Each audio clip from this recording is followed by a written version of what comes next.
So my email is blowing up with YouTube subscribers. I mean, somebody's been talking about me. So of course I had to investigate. And I found out who it was. It was that Jim Skelton fellow. So of course I had to watch the video. There were some things said in that video that are 100% true. I am predisposed to a bit of a ramble. Let's turn that damn CNC off. That thing's been running all day. Come on, wake up. There you go. There we go. The silence. So rare around here. So rare indeed. So, Mr. Skelton has said that I ramble. This is very true. I can't deny it. I can deny that there is chaos in my head. It's not chaos. It's an overabundance of information, always interjecting itself into everything I do. It's quite annoying, actually. But they're just, when you fill your brain up with facts, they just want to come out. What we're looking at here, this glorious mess, is will one day be steel lock bar inserts for Pretiums and probably some other knives as well. It's going to be quite a lot. But I've been experimenting with different bits and feeds and speeds on steel because it's the first time I've actually milled steel. So it looks shitty, but it's actually quite smooth. Interesting. So yeah, I've run it slow, I've run it fast, experimenting. Speaking of Pretiums, my God, they are aligning. My. I'm going to try not to ramble now that Jim has said that I ramble so openly. And I don't want to frighten all you new people away. Too bad. That's a Will Moon Mark 6 that has been reground.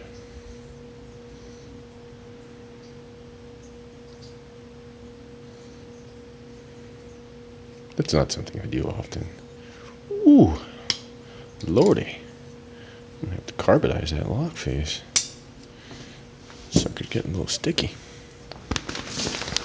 Probably because I open and close it more than anyone else has. Ever. I made a knife.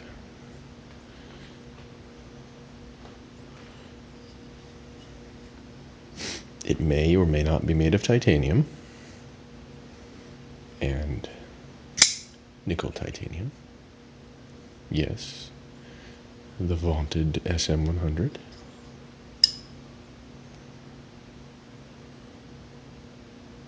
Kind of a different little finish on there, to say the least. Nice. Got a little tack to it. Can I open it with this spidey hole? Oh, I can. Look at that. How's that lock up looking? Still really early. I might adjust it more. But then again, I mean, how much trouble? How much trouble can you get into with a blade that big? I mean, it's quite small.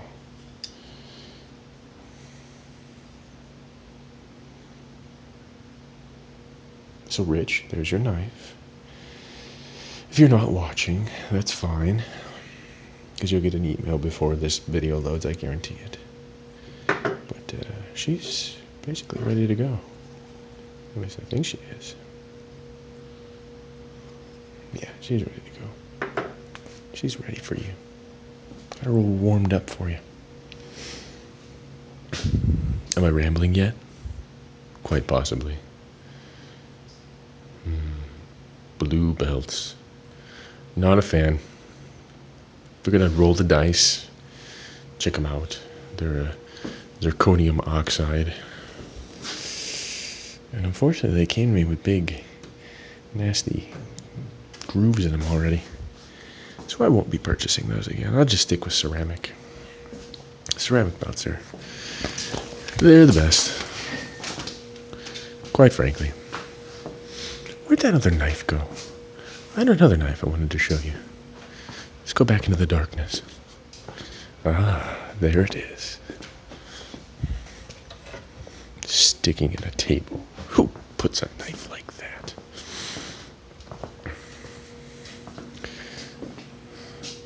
So I've been making this just because. You notice it's got all kinds of discolorations on it. That's because I've been stabbing it into things. Because it's Elmax and it can take it. Don't show partner Mark this, but yeah, that's aluminum. What can I say? I get a little nuts in here all by myself. They shouldn't leave me alone, really. People should not leave me alone. No. But yeah, Elmax. It's the real deal, people. That's why I use it. Because it does things that other steels don't do. Like not suck. Where's that damn S30V? So you've seen some of my new work. This is one of the first folding knives I ever made. It's been hiding, obscured from the light of day for such a long time because, let's face it, it's basically an abortion. Look at that. That is S30V.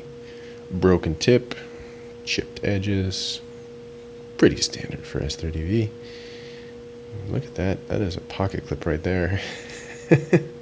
Or a spoon. I don't know. Doubles. Ay, ay, ay. Interesting. No detent in this knife. No ball whatsoever. Just the extreme pressure of the lock keeps it closed. It's absolutely hilarious. I'm actually going to take this pivot out and reuse it. The rest of the knife can go in the trash. Am I rambling yet? No, not even close to rambling. I haven't picked a completely off-color topic yet. Anyway, so that fixed blade, when I finish it, which should be sometime this evening, when I finish it, it's going to go up for sale on my website. It was just a knife that I made to regain some of my sanity because I'm in folding knife hell. That's not true. I like making folders, but sometimes you just gotta make a fixed blade that you can, stab into walls and shit. It's got my Carta scales. They're gonna get they're just gonna get a lot of work done to them. Actually, they're gonna get shaped and beautificated. But besides that, I'm pretty happy with this guy. It's very Spyderco-esque. Before any of you Spyderco-holics get offended, I license this from Spyderco. I license the Spidey hole. To reiterate, I license the lock bar stabilizer from Hinderer.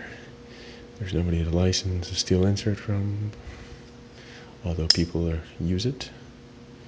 It's a good idea. Pretty stoked on this knife. Came out pretty well, considering there are some design challenges. And doing that Spyderco leaf shape with the Spidey hole and making it into a flipper that retains its Spyderco-ness. Because that was the design task. Design something sort of Spyderco-esque. Still make it a flipper and out of SM100. And I think I just cut my fingertip off. I did. Yep, that's pretty sharp. How'd I do on that centering? Oh, I did do a good job, didn't I? It's never easy with that SM100. It's a wily material.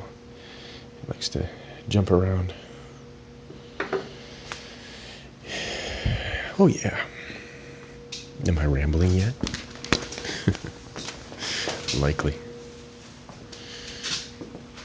So you may ask, why the darkness, Elliot? Well, the light switch is all the way over there. And I just don't feel like turning it on. Besides, I thought it was kind of dramatic walking through. It was dramatic, right? Walking through the darkness into the light was... Yeah? No? Okay. My bad. I thought it was going to be dramatic. Oh, and Jim, the reason I always look like a hobo is because, well, I'm not on TV or anything. I'm just on YouTube.